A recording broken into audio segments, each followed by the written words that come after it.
गुरुदेव जी को सादर प्रणाम एवं फेसबुक लाइव के इस अद्भुत कार्यक्रम में उपस्थित सभी मित्रों का सादर अभिनंदन। पिछले 2-3 एपिसोड से गुरुदेव जी द्वारा हम लोग को न्यायशील रोजगार व्यवस्था पर महत्वपूर्ण जानकारियाँ सुलभ कराया जा रहा है। आज उसी कड़ी को आगे बढ़ाते हुए गुरुदेव जी द्वारा आज वणिक और वाणिज्य संपदा पर विस्तृत जानकारी हम लोगों को आज सुलभ कराए जाएंगे। तो गुरुदेव जी को सादर अभिनंदन करते हैं और कार्यक्रम को आगे बढ़ाने का निवेदन करते हैं। धन्यवाद। एक बार पुनः न्याय धर्म सभा के न्याय स्थापना अभियान के अंतर्गत संचालित एफबी लाइव कार्यक्रम के सभी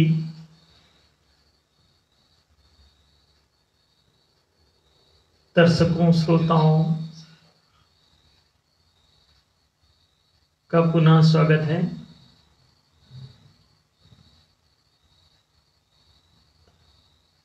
जैसा कि हम लोग जानते हैं कि न्याय धर्म सभा द्वारा संचालित न्याय स्थापना अभियान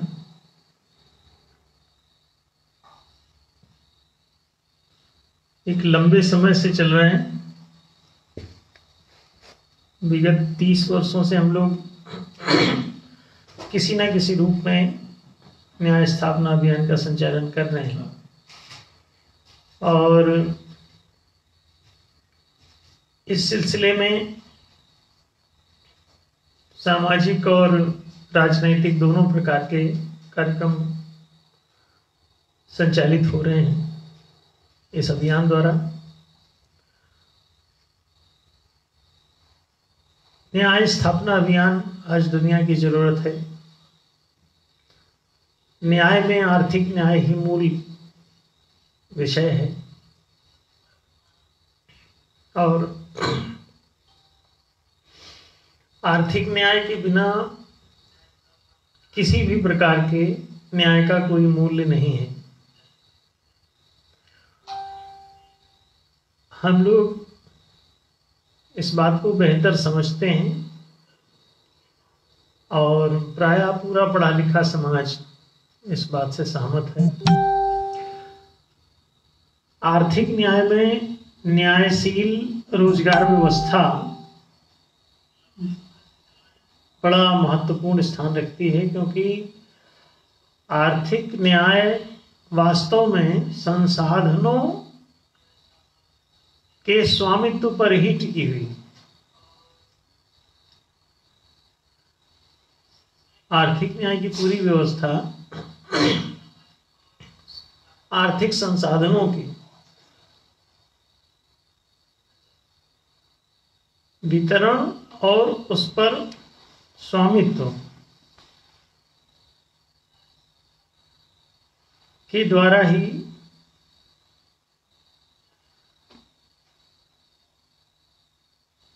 चरितार्थ हो सकता है, तथा आर्थिक न्याय का कोई दूसरा ग्राउंड नहीं है शाश्वत। संसाधन को ना देकर के आप कोई भी वैकल्पिक रूप से कि आप सोचेंगे कि सबके घर में समोसा पहुंचा देंगे या 2-2 रोटी पहुंचा देंगे, 2-2 कपड़े पहुंचा देंगे, मिड डे मील दे देंगे या नौकरी दे देंगे लोगों को। हर घर में एक नौकरी कोई सरकार ने अभी बीच में घोषित किया था कि हर घर में एक नौकरी की व्यवस्था होगी। सब पागलपन है, ये संभव भी नहीं, उनके बस का भी नहीं कि हर घर में एक सरकारी नौकरी होगी या हर व्यक्ति को सरकारी नौकर बना दिया जाएगा। और सरकार की नौकरी करने की जरूरत इनफैक्ट नहीं होती। जनता की सेवा के लिए राजकीय पद होते हैं, तो वो भी नौकरी का विषय नहीं है। आप जनसेवा के लिए जाते हैं, किसी राजा या राजकीय पदाधिकारी की नौकरी के लिए नहीं जाते। कोई कहते हैं सरकारी नौकर माने सरकार के नौकर नहीं, वो नौकरी के लिए नहीं है। राजकीय जो पद हैं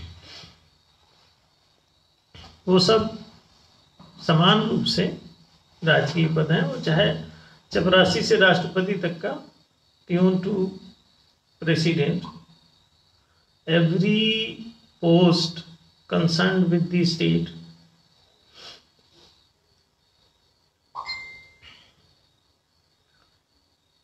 with the government, वो कोई नौकर नहीं।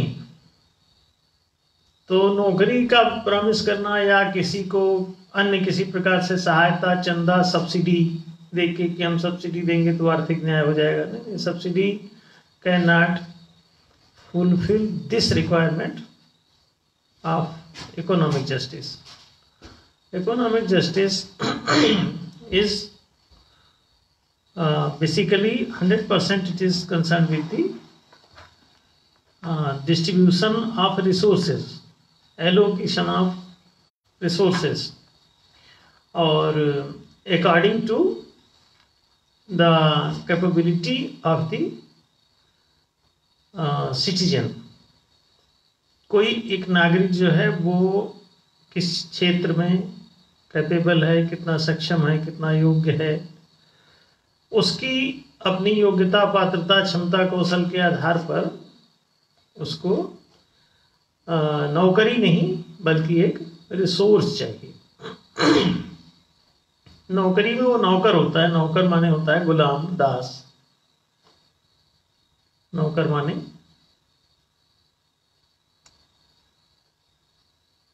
लोग सोचते हैं कि नौकर जनता का भी, अगर कोई नौकर कहे उनको तो ये भी ठीक नहीं है। तो जनता के सेवक और रक्षक होते हैं ना कि नौकर। तो जनता कोई चीज ऐसी नहीं है जो मालिक हो और उसका कोई नौकर। ये द्वैत बुद्धि से उपजा हुआ सब चिंतन है मालिक नौकर आदि का। वास्तव में समाज मानव समाज है और इसमें सभी लोग समान रूप से महत्वपूर्ण हैं अपने अपने क्षेत्र में, अपनी अपनी क्षमताओं के अनुरूप। एक शारीरिक दशा का आदमी जितना शारीरिक सामर्थ्य के अनुसार काम करता है, दूसरा आदमी मानसिक क्षमता में ज्यादा है तो मानसिक सामर्थ्य के अनुरूप काम करता है, तीसरा आदमी इमोशनली अच्छा है तो सेवा भाव उसके अंदर बहुत है तो लोगों के सेवा और रक्षा कर सकता है। एक आदमी है जो विवेक बड़ा सक्रिय है उसका, तो बड़ा निष्पक्ष न्यायकारी है, उसका नेतृत्व जो है वो बहुत समाज के लिए उपयोगी है।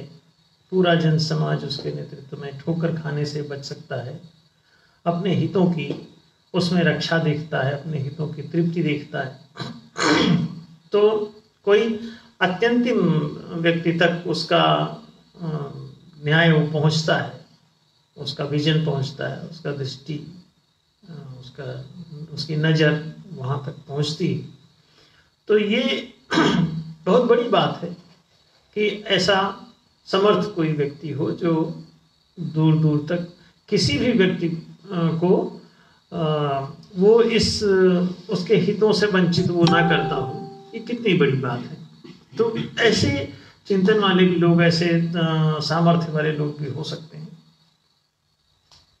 तो इस प्रकार से एक पात्रता का ये पैरामीटर है, उसके अनुसार सभी को कर्मों, पदों और संपदाओं के स्वामित्व का वितरण होता है। तो इसमें कोई नौकरी या सहायता या चंदा करके किसी की मदद करना या किसी की बेटी का ब्याह करा देना, किसी की गरीबी में हेल्प कर देना, ठंड लगने पर किसी को कंबल दे देना, ये लोगों का आर्थिक न्याय का ये विषय नहीं है। आर्थिक न्याय कहता है कि उसको गरीबी क्यों है, उसको कंबल उसके पास क्यों नहीं है। सवाल ये, यदि वो अपने कर्मों के कारण कंबल नहीं तो ये मदद का विषय नहीं है, क्योंकि उसके कर्म खराब हैं तो उसकी मदद करके आप गलत बात को बढ़ावा दे रहे हैं। कर्महीनता, आकर्मण्यता को बढ़ावा दे रहे हैं तो भी मदद कहीं से औचित्यपूर्ण नहीं है। दूसरी बात, यदि वो कर्मठ होते हुए भी दरिद्र है तो ये विचार का विषय है कि आप क्यों दरिद्र है। तो इसलिए एक न्यायशील रोजगार व्यवस्था यदि होगी तो कोई भी कर्मठ व्यक्ति दरिद्र नहीं होगा। क्यों? दरिद्रता का मूल कारण वास्तव में अनाजीविका है, बेरोजगारी है, रिसोर्सलेसनेस है, पर्याप्त रिसोर्स का अभाव ही आर्थिक आय को उतनी ही मात्रा में कम कर देता है जितनी मात्रा में वो रिसोर्स आपके पास कम है। तो रिसोर्स जो है वो रोजगार है, नौकरी रोजगार नहीं है। नौकरी, स्लेवरी, गुलामी, दास्ता, इसका रोजगार से कोई संबंध नहीं है। ये तो मजबूरी का विषय है कि आप किसी को मजबूर कर दिए हैं तो वो नौकरी ढूंढ रहा है। रिसोर्स आप दे दीजिए, इसके बाद नौकरी कोई ढूंढे तो आप बताइए। लेबर चौराहा इसलिए वहां खड़ा हुआ है कि पहले जैसे गुलामों के बाजार लगते थे, आज उसी को लेबर चौराहा आप कहने लग गए हैं। शब्द आपने बदल लिए हैं, परिस्थिति वही है, मनुष्य के सामने संघर्ष वही है, समस्याएं मनुष्य की वही हैं। तो आपके शब्द बदल देने से अर्थ थोड़ी बदल जाते हैं।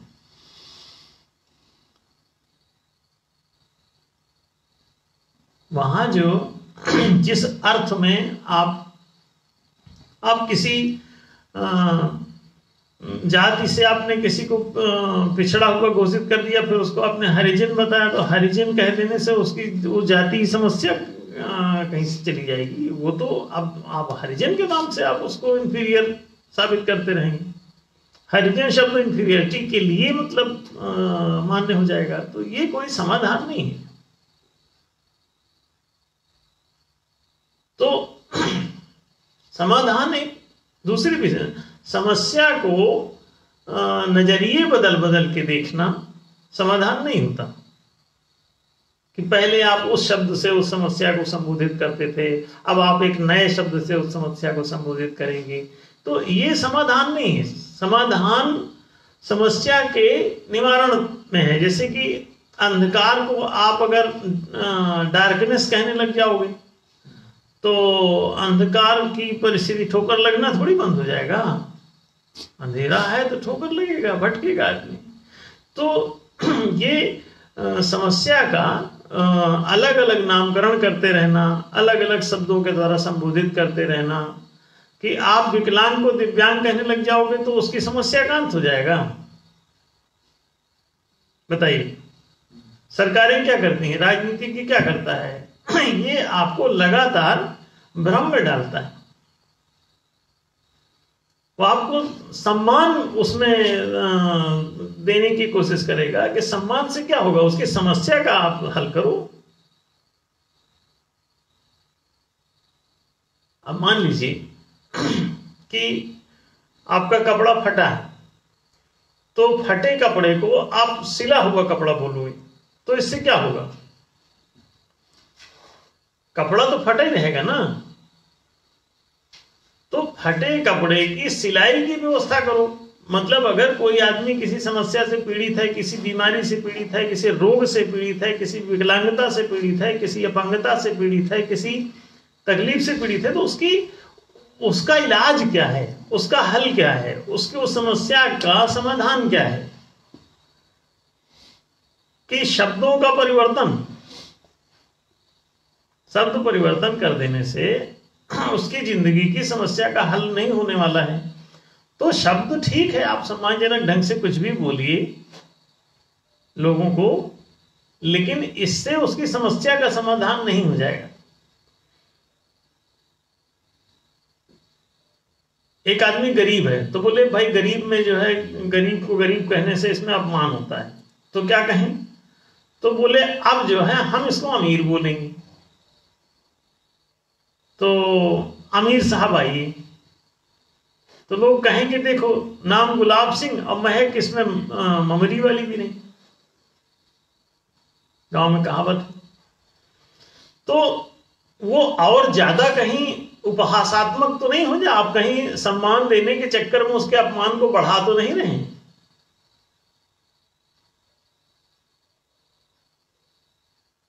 सम्मान के चक्कर में अल्लाह के बंदे बता दिए, जिसका कोई नहीं उसका तो खुदा है यार। भगवान का नाम रख दिए दीनानाथ, दीनों के नाथ। दीन माने दीनहीन, दरिद्र बेचारे गरीब, उनके नाथ, उनके तो भगवान गरीबों का नाथ है। इसका मतलब है कि अमीरों का भगवान नहीं होगा।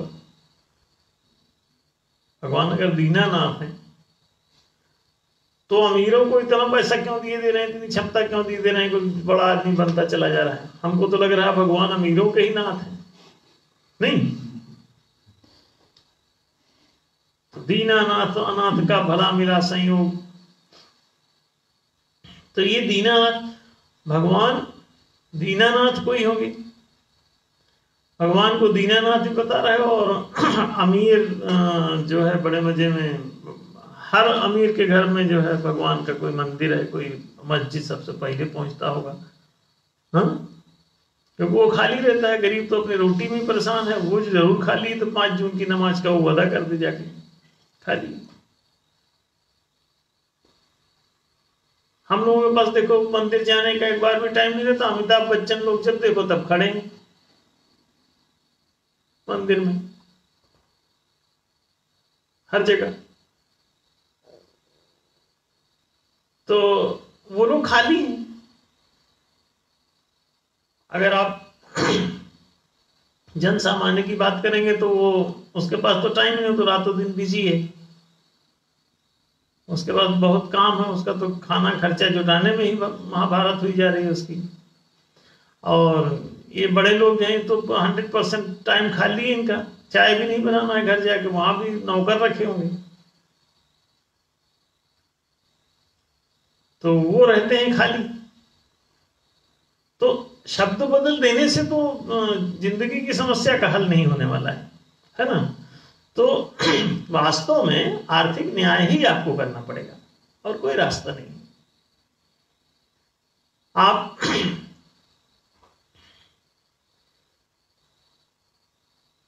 लोगों को भगवान भरोसे छोड़ने की कहीं कार्य योजना के तहत तो नहीं ऐसे हरिजन और इस तरह के नामकरण दे देते। अब लोग जो है वो हरिजन कहलाना भी अपने आप को पसंद नहीं कर रहे हैं। क्यों? उससे ही, अब उस शब्द से ही वो उस अर्थ में लोग समझने लग गए। तो लोग कहेंगे यार ये शब्द बदल देने से हमारी समस्या या हमारी सामाजिक जो उपेक्षा है, हमारी जो सामाजिक हमारे संघर्ष हैं, वो कहां समाप्त हुए जा रहे हैं। तो इससे बेहतर ये है कि आप समाज के साथ दूसरा न्याय। अच्छा, लोग सोचते हैं कि सम्मान नहीं मिल रहा है। कई लोग सोचते हैं कि हमको समाज में मंदिर नहीं जाने दिया जाता, ये हमारी समस्या है। मंदिर जाने की तुम्हारी समस्या नहीं, तुम्हारे पैसे की समस्या है।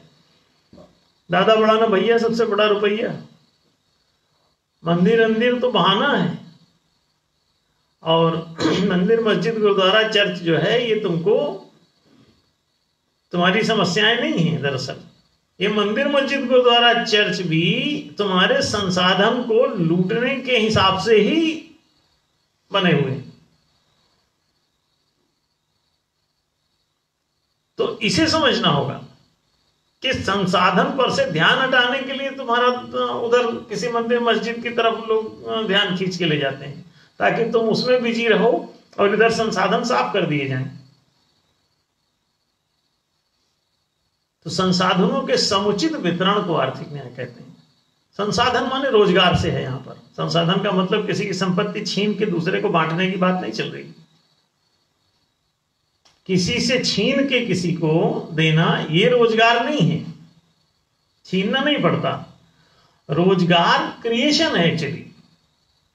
जैसे कि रोजगार 4 प्रकार के होते हैं: कृषि क्षेत्र, वाणिज्यिक क्षेत्र, राजकीय क्षेत्र और नेतृत्व का क्षेत्र। तो कृषि, वाणिज्य, राज्य और नेतृत्व, ये 4 क्षेत्रों में आपको संसाधन मिलते हैं। संसाधन क्या है? कृषि संसाधन, वाणिज्यिक संसाधन, राजकीय संसाधन और ये नैतिक संसाधन, नेतृत्व। ये जितनी सामाजिक संस्थाएं और नेतृत्वकर्ताओं के हैं, पुरोहिती के हैं, ये सब ये क्या है? हर सामाजिक संस्था एक समाज कोष है। वो सारी की सारी नेतृत्वकर्ताओं के हाथ में ही है। आप इसको ध्यान से देखेंगे तो आप समझ जाएंगे सामाजिक संस्थाएं किसकी हैं। ज्यादातर जब आप टटोलने जाएंगे तो आपको पता चलेगा कि वो सब नेताओं की हैं। लेकिन अभी समस्या क्या है, समुचित वितरण नहीं है। तो 4 कोष वास्तव में होते हैं, या 4 संपदा या 4 संसाधन, उसे 4 कोष कह लो सामान्य। कृषि कोष, वाणिज्य कोष, राजकोष और समाज कोष। समाज कोष माने जो सामाजिक संस्थाओं के कोष हैं। तो अब इसको ध्यान से देखो, इन 4 कोषों का यदि समुचित वितरण हो सके तो समाज में आर्थिक न्याय स्वतः प्रतिष्ठित हो जाता है, किसी को करना नहीं पड़ता।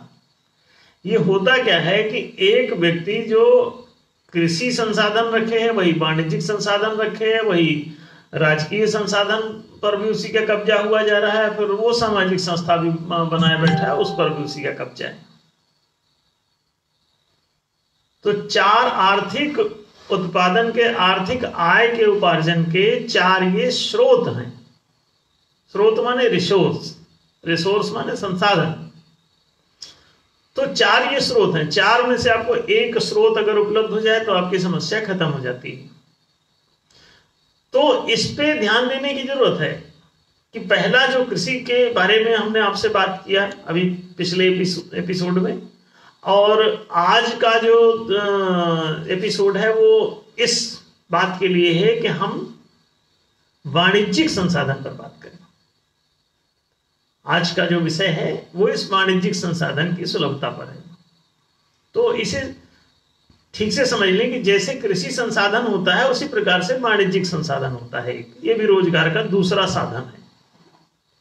तीसरे संसाधन पर हम अगले एपिसोड में बात करेंगे, जो राजकोषीय संसाधन है। और चौथा समाजकोषी उसके बाद के एपिसोड में हम लोग बात करेंगे। तो पिछले एपिसोड में हमने कृषि संसाधन पे चर्चा की आपसे। आज जो है आर्थिक न्याय के दृष्टिकोण से जो न्यायशील रोजगार व्यवस्था अपनाई जानी होती है किसी भी समाज या राष्ट्र में, तो वो कैसे वितरित होगी, वो संसाधन, चारों संसाधन कैसे वितरित हो, उनको भली भांति समझ लेने पर आप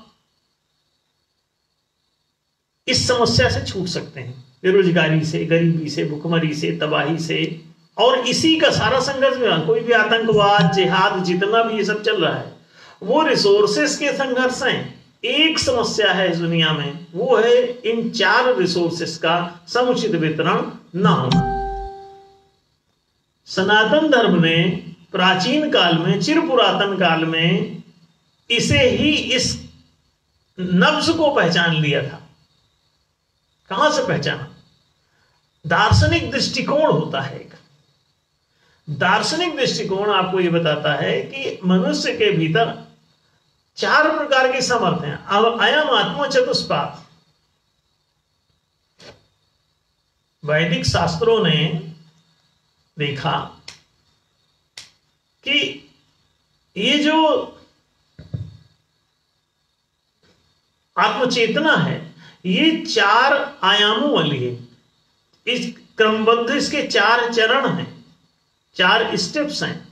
ये 4 पेजी पुस्तक है, 4 पृष्ठीय पुस्तक है, जिसको आपको एक एक पृष्ठ आपकी जिंदगी का खुलना है। 4 पंखुड़ियों वाला ये एक फूल है जीवन, जो क्रमशः एक एक पंखुड़ी करके खुलेगा, और प्रत्येक पंखुड़ी में एक विशेष प्रकार की क्षमता है, सामर्थ्य है, पात्रता है। उस एक विशेष सामर्थ्य के द्वारा आप कोई कर्म, कोई पद, कोई संपदा को धारण करने में समर्थ होते हैं, उसका उपयोग करने में समर्थ होते हैं, उसको उपार्जनीय या उपार्जनशील बनाने में समर्थ होते हैं। उसके द्वारा आपको आर्थिक आय की प्राप्ति होती है। उस आर्थिक आय का फिर आपके जीवन में, आपके परिवार के जीवन में, आपके समाज के जीवन में, आपके राष्ट्र के जीवन में उस आर्थिक आय का समुचित उपयोग होता है। उसी के द्वारा ही आपका व्यक्तिगत जीवन, पारिवारिक जीवन, सामाजिक जीवन, सामष्टिक जीवन, ये सब सुखपूर्वक, सुविधापूर्वक, शांतिपूर्वक, संतुष्टिपूर्वक चल पाता है। दूसरा कोई मार्ग नहीं है। तो इसलिए इन संसाधनों को समझना बहुत जरूरी है। इसीलिए हमने पिछले एपिसोड में आपको कृषि संसाधन को एक्सप्लेन करने का यथासंभव आपको प्रयास किया कि आपके शब्दों में कि जितना आप समझ सकें। आज हम दूसरे टॉपिक को ले रहे हैं, वो है वाणिज्यिक संसाधन। अब वाणिज्यिक संसाधन भी उतना ही महत्वपूर्ण है जितना कि कृषि संसाधन है। वाणिज्यिक संसाधन के बिना आप यदि केवल कृषि संसाधन को पकड़े रहेंगे तो आप कृषि प्रधान समाज अथवा देश हो जाएंगे, अथवा कृषि पर ही आधारित सब कुछ आप हो जाएंगे। तो ये एकांगी जीवन आपका हो जाएगा। वाणिज्यिक विकास के बिना वाणिज्यिक साधनों सुविधाओं की जो आपको जरूरत होगी उसकी पूर्ति नहीं हो सकती। तो वाणिज्यिक वस्तुओं की भी आपको आवश्यकता है। दरअसल आप केवल कृषि में बैठ करके आप अपनी समस्या का हल नहीं कर सकते। आपको कृषि में आप मान लीजिए कि आलू उगा लेते हैं, लेकिन समोसा तो आपको वाणिज्यिक कार्यक्रमों से मिलेगा। अगर आप वाणिज्यिक गतिविधि ना करें, केवल कृषि संबंधी गतिविधि करें कि आप केवल अरहर उगाएंगे तो दाल कैसे बनाएंगे, उसके लिए आपको वाणिज्यिक उद्यम लगाना पड़ेगा। और फिर दाल हर के खेत में नहीं उगेगी, हर किसान की। तो बहुत से खेत ऐसे जिसमें दाल उगेगी नहीं, उसमें मिट्टी नहीं उस तरह की, तो इसका मतलब वो दाल नहीं खाएगा। नहीं, दाल सबको सुलभ हो इसके लिए क्या होगा कि बाजार की जरूरत है। तो बाजार में वाणिज्यिक गतिविधियों के द्वारा पहले अरहर को दाल में कन्वर्ट किया जाएगा, फिर दाल को पॉलिश वालिश करके फिर उसको पैकिंग करके बाकायदा बाजार पहुंचा दिया जाएगा, फिर बाजार में सर्वसुलभ हो जाएगा। तो प्रत्येक जो दाल उगा रहा है वो भी दाल खाएगा, जो दाल नहीं उगा रहा वो भी दाल खा सकेगा। तो ये वाणिज्यिक गतिविधि भी आपके जीवन में निहायत ही जरूरी है, नहीं तो आप बहुत सारी सुख सुविधाओं से वंचित रह जाएंगे। तो वाणिज्यिक गतिविधि भी जरूरी है, इसलिए वाणिज्यिक संसाधनों की जरूरत है। और बहुत सारे लोग जो उस योग्य हो जाएंगे वो उन कामों को करने लगेंगे। तो केवल कृषि पर ही नहीं टिके रहेंगे, नहीं तो बड़े सीमित साधनों में ही जिंदगी बितानी पड़ेगी। जिंदगी के विकास को आप नहीं छू पाएंगे। एक ही पंखुड़ी आपकी खुलेगी, बाकी पंखुड़ियां बंद पड़ी रहेंगी। तो पूरा फूल, पूरा कमल आपका कैसे खिलेगा जिंदगी का? उसके लिए आपको जीवन के क्रम विकास सिद्धांत को पूरा समझ करके विकसित करना होगा। उसी पर आधारित ये 4 आयामी समाज का भी गठन करना होगा, जिसमें कृषि, वाणिज्य, राज्य, नेतृत्व, ये चारों कर्म सुव्यवस्थित हो और लोगों के लिए सुलभ हो, सहज। और उसके लिए संबंधित संसाधनों का बाकायदा वितरण हो, संसाधनों का क्रिएशन हो। प्राकृतिक संसाधन तो कृषि क्षेत्र में काम आते हैं, लेकिन वाणिज्यिक संसाधन क्या है? वाणिज्यिक संसाधन तो टोटल मानवीय क्रिएशन है। वाणिज्यिक देखिए, कृषि संसाधन में जैसा हमने पिछले एपिसोड में बताया कि भूमि जो है वो प्रमुख बात है, उसी तरह से वाणिज्यिक संसाधन में मुद्रा प्रमुख बात है। वहां भूमि एक पूंजी के रूप में चाहिए, यहां पर मुद्रा एक पूंजी के रूप में चाहिए। पूंजी से अभिप्राय रिसोर्स से, उस संपत्ति से है जो संसाधन के रूप में इन कर्मों में प्रयुक्त होती है। तो मौद्रिक पूंजी के द्वारा ही समस्त वाणिज्यिक गतिविधियां चलती हैं। व्यापार, उद्योग, व्यवसाय, ये 3 प्रकार की चीजें। व्यापार माने ट्रेड, उद्योग माने इंडस्ट्री, व्यवसाय माने प्रोफेशन। प्रोफेशन क्या है? जैसे कि कोई वकील का व्यवसाय, कोई इंजीनियर का व्यवसाय, कोई डॉक्टर का व्यवसाय, कोई अदर तमाम व्यवसाय। ये नाचना गाना खेल कूद सब व्यवसाय भी है। कोई सर्कस दिखा रहा है वो भी एक व्यवसाय है, कोई कपड़े में प्रेस मार रहा है ये भी एक व्यवसाय, कोई जूते में पॉलिश मार रहा है ये भी एक व्यवसाय। जूता बनाना उद्योग है, लेकिन जूता चमकाना, कपड़ा बनाना एक उद्योग है, लेकिन कपड़े को सिलना एक व्यवसाय है, वो एक कला से होता है। तो लेकिन जो भी वाणिज्यिक क्षेत्र की तीनों गतिविधियां हैं ये मुद्रा बेस्ड हैं, मौद्रिक आधार पे ही समस्त बाजार की क्रिया संपन्न होती है। तो इस वजह से मौद्रिक संसाधन इसमें मुख्य बात हो जाती है। तो मौद्रिक जैसे कृषि संसाधन, पीछे हमने कहा कि किसान लोग अभी वहां सब जगह धरना दे रहे हैं, आंदोलन कर रहे हैं, तो पूरे देश में इस समय हंगामा मचा हुआ है। तो उसमें किसान परेशान है अपनी एमएसपी के लिए, जिसका 95% किसान से कोई संबंध ही नहीं। मुश्किल से 5-6% आदमी ही, अभी अखबार में भी इस पर सर्च होके सूचना खबर प्रकाशित हुई कि वो 5-6% आदमी के लिए ही वो उपयोगी है।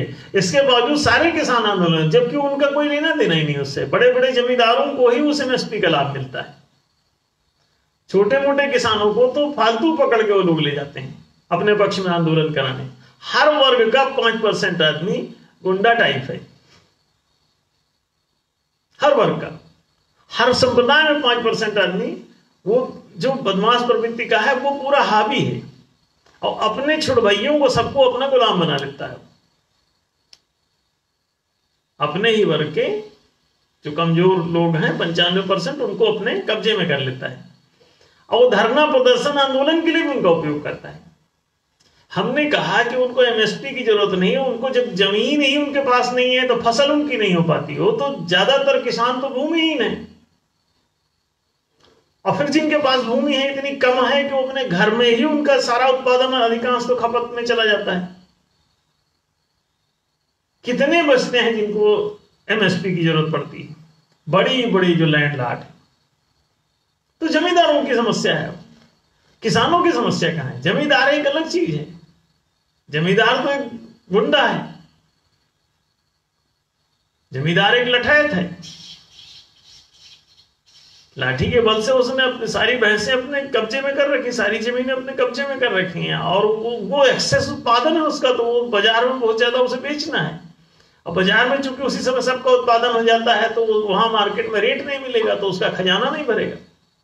तो खजाना कहां से भरे? तो राजकोष पर दबाव बना के वहां से वो अपने खाते में उसे लूट के पहुंचाना चाहता है। आम किसान जो है उसको कहां राजकोष में कुछ मिल रहा है, वो तो परेशान है। उसका तो ठीक से बिकता भी, खरीद बेचने भी जाए सामान्य किसान तो उसका बताएंगे कि तुम्हारा तो ये स्टैंडर्ड के अनुकूल नहीं है, तो तुम्हारा गन्ना छोटा है, तुम्हारा गन्ना ये ऐसा है, तुम्हें रोग लग गया है उसमें, तो ये गेहूं तुम्हारा अभी नॉन स्टैंडर्ड है, इसको कीड़ा खाया है, ये छोटा रह गया है, इसकी क्वालिटी खराब है। ऐसे तमाम बातें बता के उसको कोई समर्थन मूल्य पर लेने की स्थिति में रहता ही। उनको तो टर्कामाइसिन पिला दिया जाता है, वो बेचारे परेशान है ना, उनका गन्ना बिक रहा, ना चावल बिक रहा, ना गेहूं बिक रहा है, उनको टरका दिया जाता है ऐसे तमाम बातों से। और यहां कहेंगे 1 रुपए की जगह 70 रुपए पर लेंगे, दोगे? अब चलो उतना ज्यादा तुम्हारा उतना मार्जिन कर दिया उन्होंने, अब वो बेकार हो गया तुम्हारा, लिए रहो, बैठे रहो समर्थन मूल्य के भरोसे।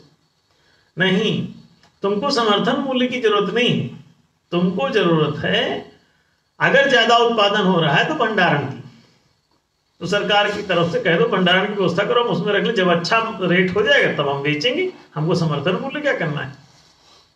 और सरकार क्या करेगी? खरीद के। सरकार खरीदती क्यों है ये सब माल?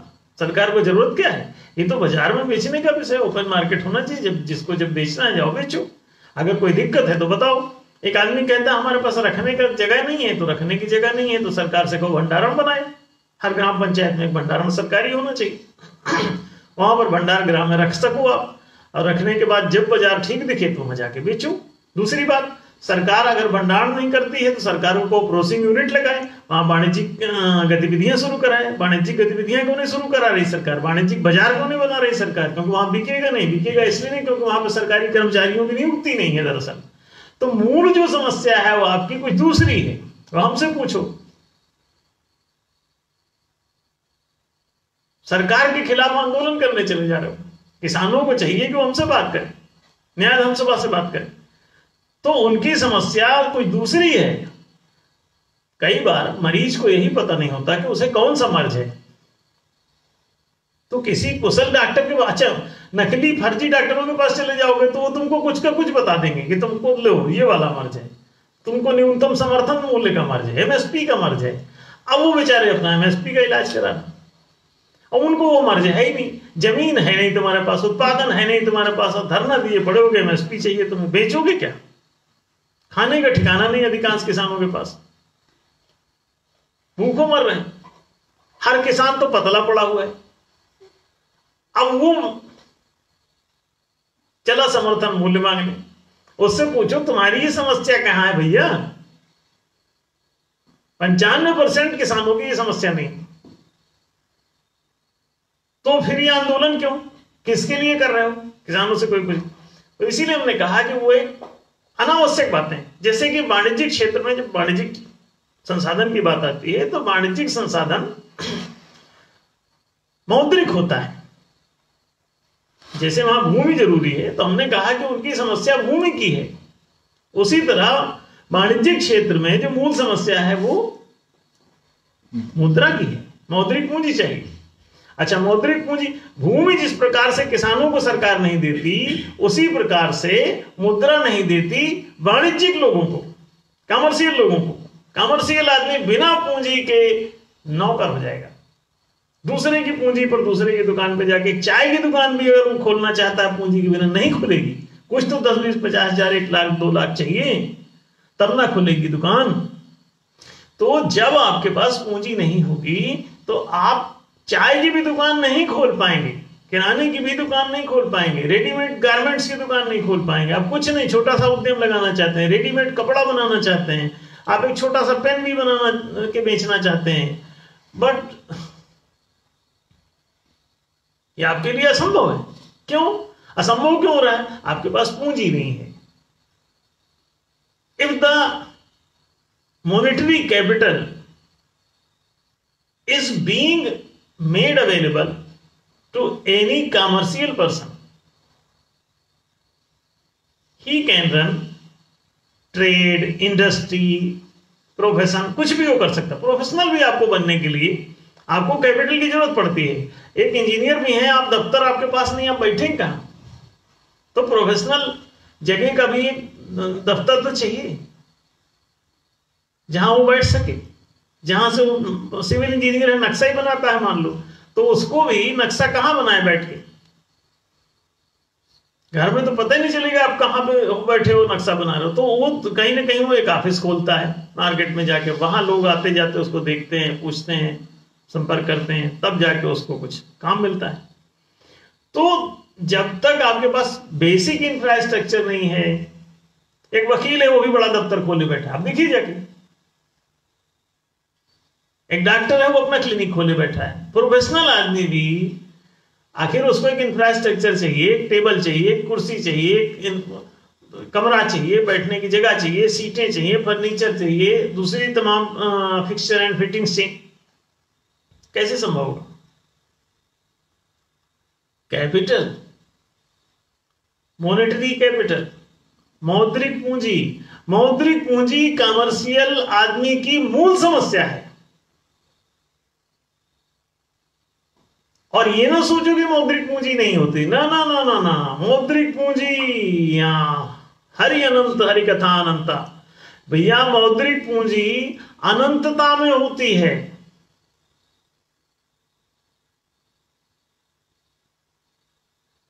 लोग कहते हैं, कई लोग बोले कि कृषि भूमि कहां से मिलेगी? ना ना, कृषि भूमि भी अनंतता में है। अब आदमी कहेगा अनंतता में कैसे?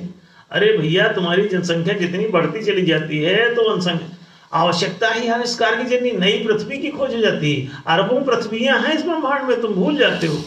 अरे दूसरे पृथ्वी पे चलेंगे ज्यादा, अब यहाँ ज्यादा अभी तो 10-20 अरब तक तो इसी पृथ्वी पे कोई समस्या नहीं है। अभी तुम्हारी 6-7 अरब जनसंख्या है और पागल हुए जा रहे हो। 5% आदमी को जरूरत पड़ती है कृषि भूमि की। आज पूरी दुनिया में इतनी जमीन है, 5-5 एकड़ जमीन अगर आप 5% आदमी को दे दो प्रति किसान परिवार की दर से, प्रति परिवार एक रोजगार, तो एक कृषक परिवार को 5 एकड़ की न्यूनतम जमीन आप फिक्स करो। जिसके पास कम है, जिससे मान लो किसी के पास 1 एकड़ है तो उसे 4 एकड़ और सरकार दे, 2 एकड़ है 3 एकड़ और सरकार दे, 4 एकड़ है 1 एकड़ दे उसको, और न्यूनतम कोटा उसका पूरा करे। तो प्रत्येक किसान परिवार के पास एक 5 एकड़ की जमीन सुलभ हो जाएगी।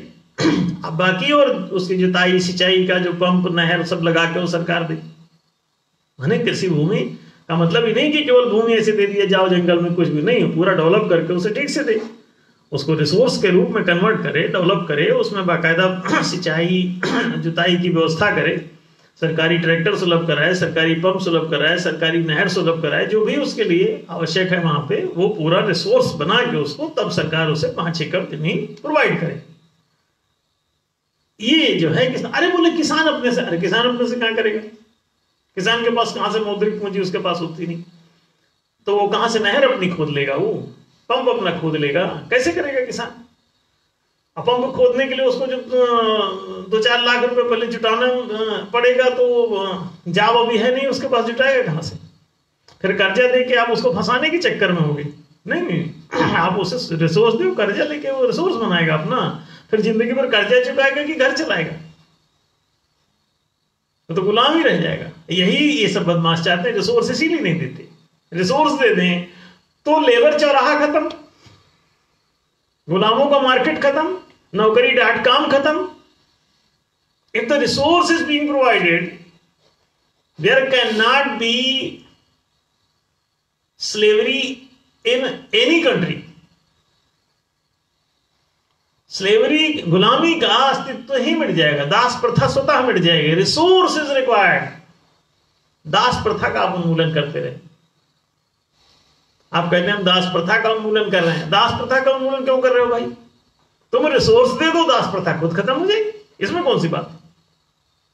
बेरोजगार बैठा है, भूखों मर रहा है, तो दास भी बनने के लिए तैयार हो जाएगा।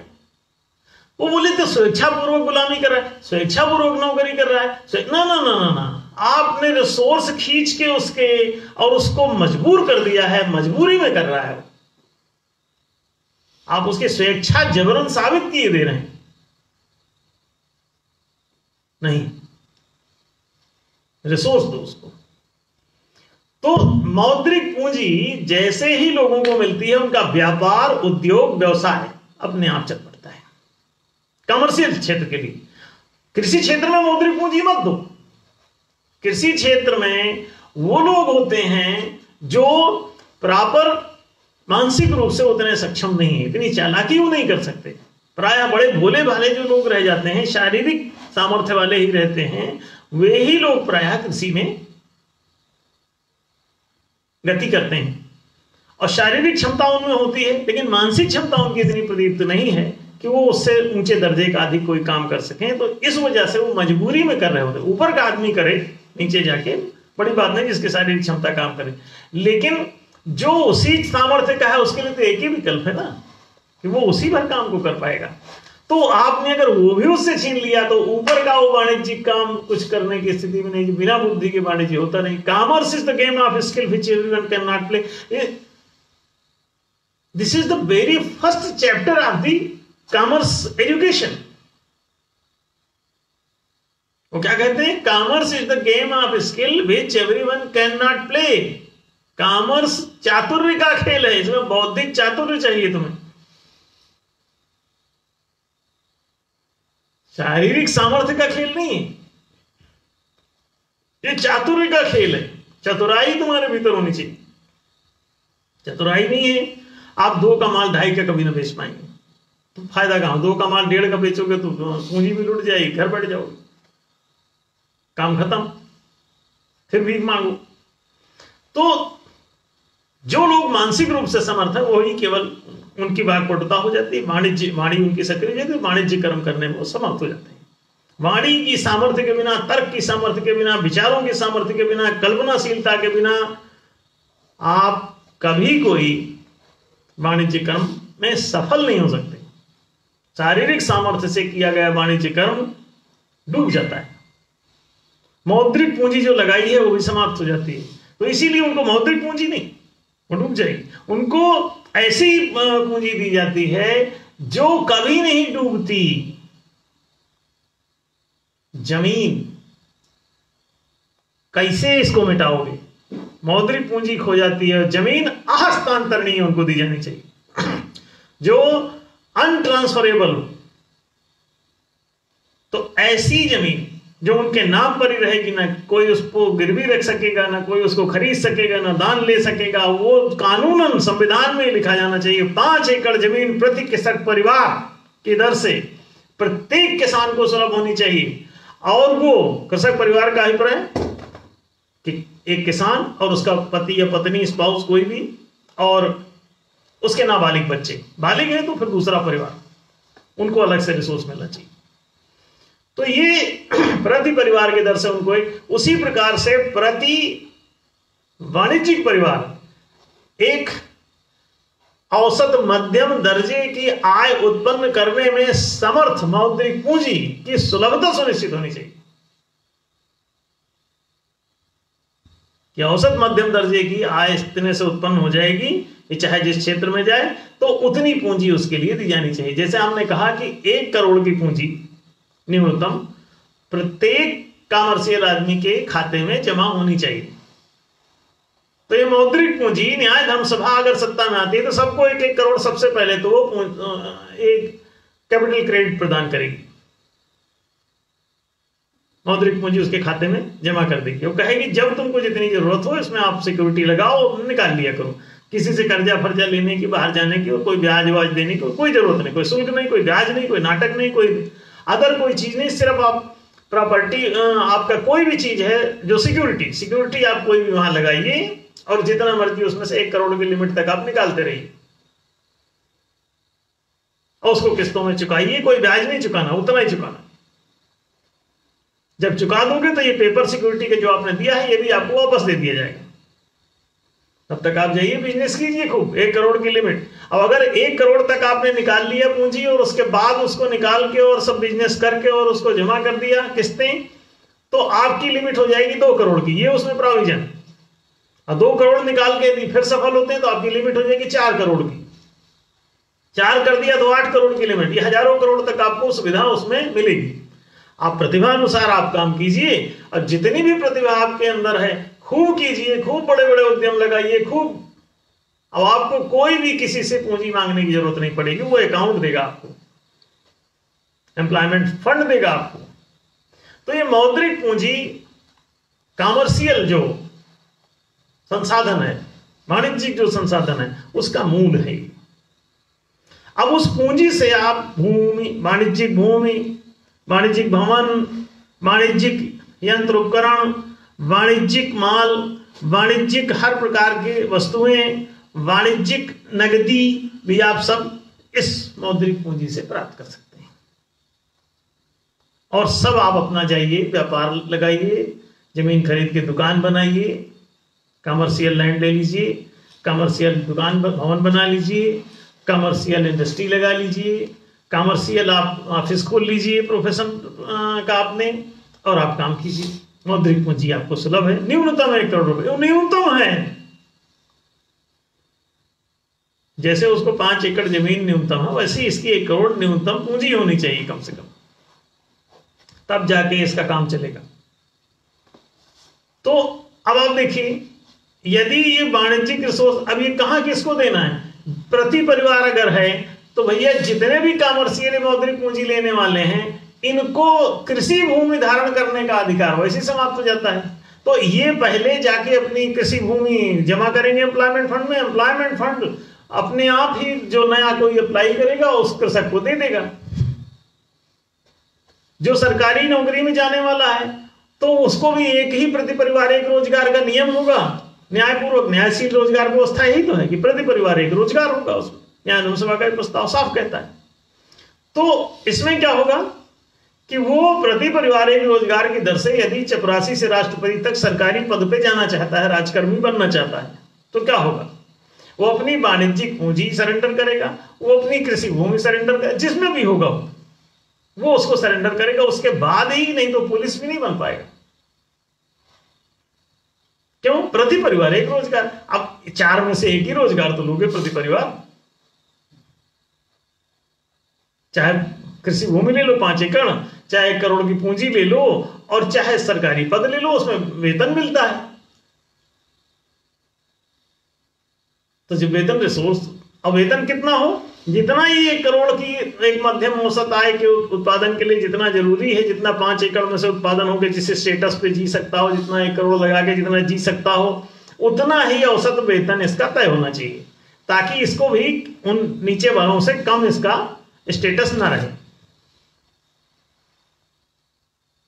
ये सब राजकोष से दिया जाना है उसको वेतन। तो राजकोषीय संपदा उसकी, हम इस पे अगले एपिसोड में बात करेंगे।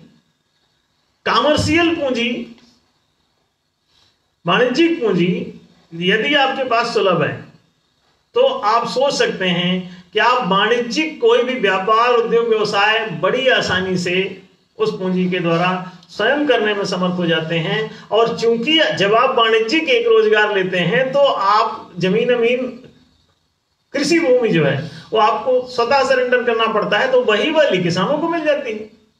जब आप पूंजी ले तो लिए हो, तो आप भूमि क्या करो, भूमि दे दो। अच्छा, भूमि रखे रहना चाहते हो तो ठीक है, पूंजी की क्रेडिट नहीं मिलेगी। तो एक ही बात है, चाहे ये वाली ले लो चाहे वो ले लो, तो आदमी जो अच्छा लगेगा, जिसका मानसिक विकास होगा, वो कहेगा कि हम तो फिर ये पूंजी वाला, ये मौद्रिक पूंजी ठीक है, 1 करोड़ की क्रेडिट दे दो, हम जमीन इसको दे रहे भाई। तो ये जमीन अपने आप ही निकल आएगी। लोग जो कहते हैं कहां से आप सरकार दे देगी, आप कहां से दे देंगे, एनडीएस कहां से दे देगी, तो हम बता दें आपको कि ये तो पहले से ही एक्सेस है। एक तो कोई संसाधन कम नहीं, हजारों, लाखों, करोड़ों, अरबों ऐसी पृथ्वियां हैं इस ब्रह्मांड में। आप निश्चिंत रहें, दूसरे में भी जा सकते हो। अभी बड़े स्पीड वाले यान बन जाएंगे जो सेकेंडों में ही यहां से दूसरी पृथ्वी पे उतर जाया करेंगे। जीपीएस सिस्टम आपने डाला, अब कौन सी नंबर पृथ्वी पर, 60 से अगले सेकंड वहां। अब वहां जमीन पूरी खाली पड़ी है, चलो करो खेती, खूब लगाओ पपीता, मैंगो, हाँ? लाखों करोड़ों एकड़ जमीन फालतू पड़ी है, फिर क्या करोगे? अरबों एकड़ जमीन फालतू पड़ी है, अब करो ना चलिए। तो अगर कोई समस्या, अभी ये जो मंगोलियन है, ये मंगल ग्रह पे रहते थे, वहां जब रूखा पड़ गया, वहां पे बदमाशी की और सब आणविक वहां विस्फोट हो गए, तो वहां से भाग के चले आए कई लोग, अब आके यहाँ बसा लिए। तो हम बोलिए ये मंगोलिया है, मंगल से आए। तो मंगोलियंस जो हैं वो मंगल ग्रह के वासी हैं, वो चले आए, यहाँ रह रहे हैं, बहुत दिनों से एडजस्ट कर रहे हैं, आज तक किसी के साथ एडजस्टमेंट हुआ नहीं, लड़ाई चल रही उनकी अभी। कभी यहाँ कब्जा करते, कभी वहां कब्जा करते, कभी इस पहाड़ी पे झंडा गाड़ देते, कभी उस पहाड़ी पे झंडा गाड़ देते, यही कर रहे हैं। क्यों? वहां से चले आए। अब ये पहले भी आप लोग जो सब यहाँ रह रहे हैं, कोई इसी ग्रह के थोड़ी हैं, अनेक ग्रहों पे रह के चले आए हो, फिर यहाँ भब्बड़ तिन्ना मचाए पड़े हो आके। अभी थोड़े दिनों में आपको पता चल जाएगा कि दूसरे ग्रह वाले और भी कई छिपे हैं इसी पृथ्वी पर, और कई संपर्क करने के चक्कर में है कि कुछ गुणा भाग हो जाए तो भी चले। उनको, कई लोगों को यहाँ की पृथ्वी का एटमॉस्फेयर अच्छा लगने लगा, तो कहते हैं हमें भी उतार लो यहीं कहीं। अब दिक्कत यह है कि यहाँ के लोग अपने मंदिर मस्जिद गाड़े पड़े हैं, यहाँ वहां जगह नहीं मिल रही है, तो वो कहते तुम कहां उतरे चले आ रहे हैं अपना लिए विमान। ये तो खुद यहाँ आग लगा के भागने के चक्कर में। तो कई बड़े लोग जो है सब इतना हथियार जुटा लिए हैं कि अब इसमें आग ही लगना है, उसके बाद सब ये उबला हुआ गंडा हो जाएगा, ज्वालामुखी टाइप जैसे फूट जाता है चारों तरफ, तो वही हाल हो जाएगा। तो फिर यहां से भागेंगे। तो इससे जो भागने टूटने के बजाय आपस में समझौता कर लो, सामाजिक बन जाओ। मनुष्य एक सामाजिक प्राणी है, इस बात को मान लो समाजशास्त्र की बात। और सामाजिक जब हो जाओगे तो फिर समान अधिकारी हो जाओगे। समान हितों के लिए सहमत व्यक्तियों के समूह को समाज कहते हैं। छोटी सी तो परिभाषा है, जाने समाजशास्त्र में लिखा है कि नहीं, ना लिखा हो तो ऐसा लिख लेना, यही सही है। तो अब समान हितों के लिए सहमत अगर हो जाओगे तो सामाजिक प्राणी हो जाओगे, नहीं तो जंगली प्राणी रहोगे, लड़ते रहोगे, फिर पृथ्वी खराब हो जाएगी तुम्हारी लड़ाई में। दो हाथी लड़ते हैं तो जाने कितने पेड़ जंगल के टूट जाते हैं। तो जब ये हाथी के नाती लड़ेंगे तब क्या होगा, ये पूरी पृथ्वी मिटा देंगे। नाती और तगड़े अणु बम लिए बैठे, जाने किसके ऊपर फेंक दे। तो ये समझ लें, ये सामाजिकता को स्वीकार कर लो तो न्यायशील वितरण समझ में आ जाएगा। और इसे सनातन धर्म कहते हैं। ये शाश्वत और सनातन, न्याय शाश्वत और सनातन धर्म है। न्याय कहता है कि तुम समान हितों को प्रतिष्ठित करो। अगर तुम कृषि भूमि को रोजगार प्राप्त कर लिए हो तो अब आप जो मानसिक रूप से सक्षम है वो जो है वो वाणिज्यिक वाला रोजगार प्राप्त कर ले, उसको वाणिज्यिक पूंजी दे दी जाए। अब वाणिज्यिक पूंजी के द्वारा बहुत आसानी से आप सारे व्यापार उद्योग व्यवसाय कर सकते हैं, कमर्शियल काम। ये तीसरा संसाधन है। दूसरा संसाधन है, तीसरा संसाधन राजकीय है।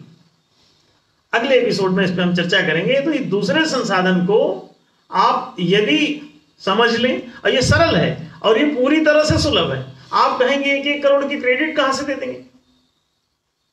वाणिज्यिक संसाधन के रूप में 1-1 करोड़ रुपए के क्रेडिट देने पड़ते और कुछ नहीं चाहिए उनको, कुछ भी नहीं चाहिए। 1-1 करोड़ की क्रेडिट उनको दे दी जाए और न्याय धर्म सभा इसे कह रही किसी दे देगी। ये शून्य से सब निकलता है, ये सब बात लोगों को पता है। एम्प्लॉयमेंट फंड में शून्य लिख दिया जाता है, ये होगी बेसिक कैपिटल।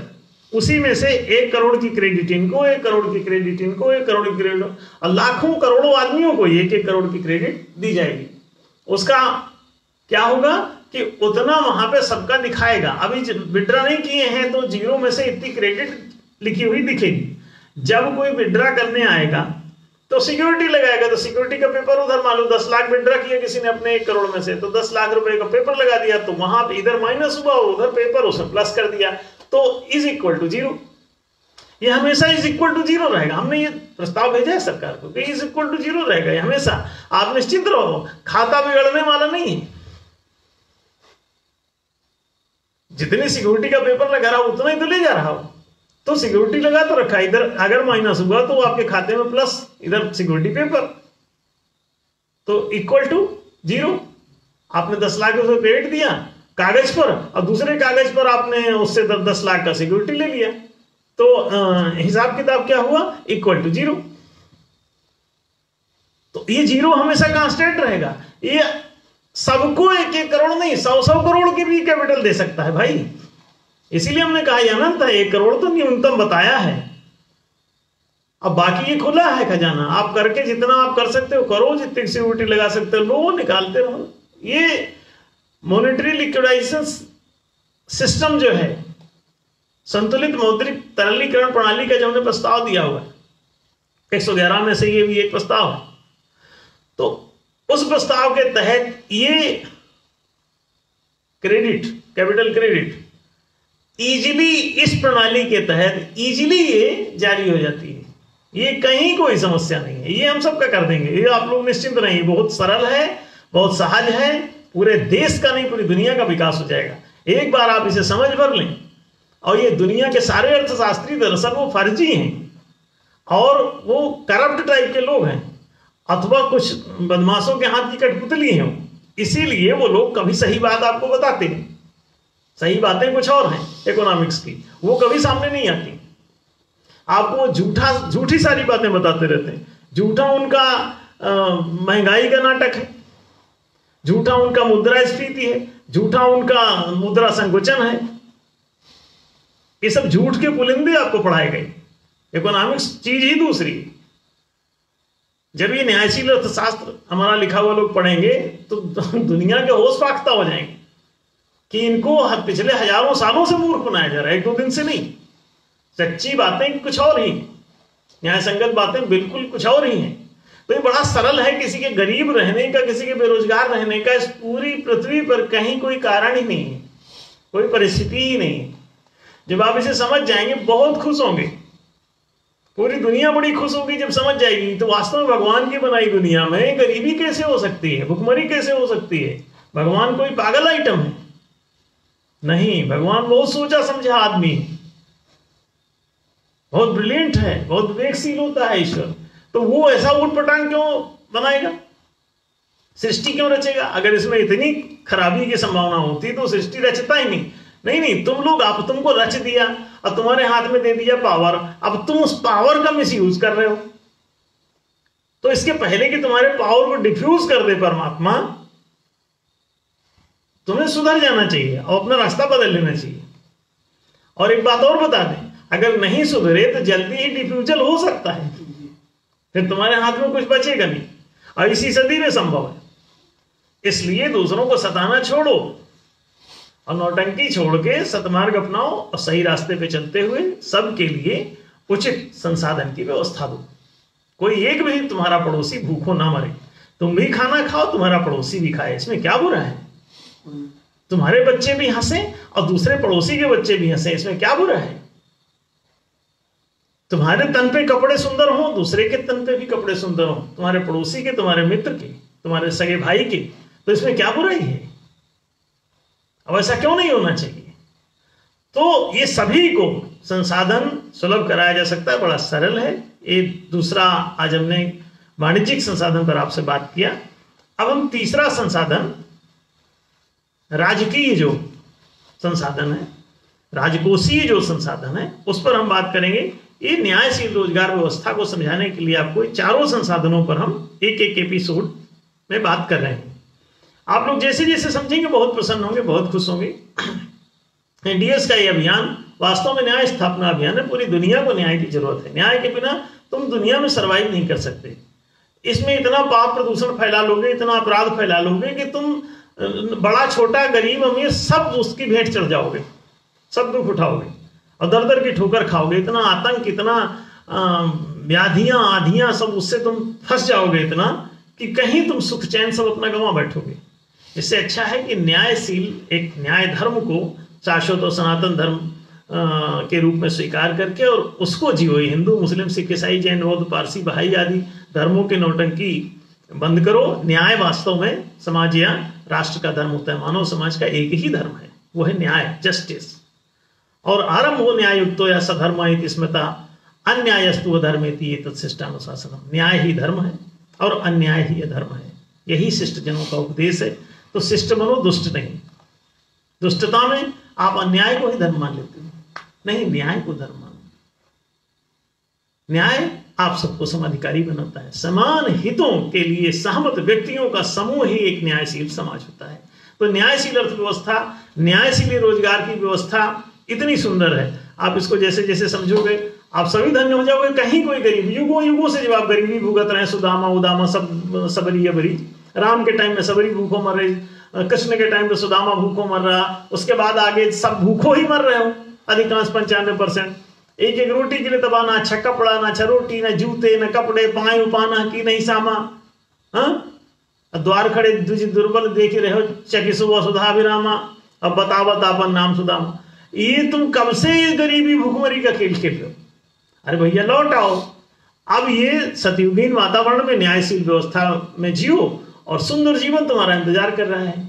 और ये दुनिया भर का पार्टी फूटी का ये सब नाटक खत्म करो, एक न्यायशील व्यवस्था अपनाओ। और वो सभी का, हर पार्टी का होना चाहिए। दूसरा पार्टी लोग काहे के लिए बनाए, हमारी तो ये समझ में नहीं आ रहा है। न्याय धर्म सभा ये पर्याप्त है, बाकी सब पार्टियां के जो भले आदमी हो सब इसमें मर्ज हो जाएं और इसका काम करें, इसका प्रचार करें, और बाकी इधर उधर टाइम क्यों खराब कर रहे हैं? और दूसरी पार्टी में जाहिर है कहीं ना कहीं बकलूली के चक्कर में लगे हुए, कुछ ना कुछ लूटने, खसोटने, झूठ बोलने। दिन भर झूठ बोलता आज का नेता, देखो एक भी कोई सही बातें नहीं करता। जो भी भाषण दे रहा बोले ये फला पार्टी का आदमी है, ये ढेका पार्टी का आदमी है, दिन भर झूठ बोल रहा। जनता को मछली की तरह इस्तेमाल कर रहा, मछुआरा बना बैठा है, अब बोले ये राजनेता है। तो ऐसे फर्जी राजनीतिक दल और फर्जी राजनेता बनके अब तक आपको क्या मिला? सिर्फ तुम बड़े आदमी हो तो भयभीत हो, छोटा आदमी क्रांति पर जुटा हुआ। गरीबों के क्रांति कभी माओवादी बन के, कभी मार्क्सवादी बन के, कभी लेनिनवादी बन के, कभी गांधीवादी बन, सब तुम्हारे पीछे पड़े हैं। तो इससे अच्छा है कि एक ठीक से सामाजिक आदमी बन जाओ, एक न्यायशील आदमी, न्यायवादी बन जाओ। अब न्यायवादी बनने में सभी के हितों की समुचित सुरक्षा है। तो आज का ये कार्यक्रम चूंकि समय समाप्त हो रहा है, तो अब इसे हम कार्यक्रम को यहीं विराम देंगे। अगले एपिसोड में हम लोग फिर से इस पे अगले संसाधन पे चर्चा करेंगे राजकीय। और आप सभी से निवेदन है कि आप सभी लोग इस FB लाइव प्रोग्राम को अधिक से अधिक शेयर किया करें, अच्छे से कमेंट किया करें, ऊट पटांग बातों से बचें, लोगों के साथ भाईचारा बरतें और घर घर और जन जन तक इस न्याय के संदेश को पहुंचाएं, ताकि पूरी दुनिया न्यायशील हो सके। और इसी शुभाकांक्षा और शुभकामना के साथ ये कार्यक्रम समाप्त किया जाता है।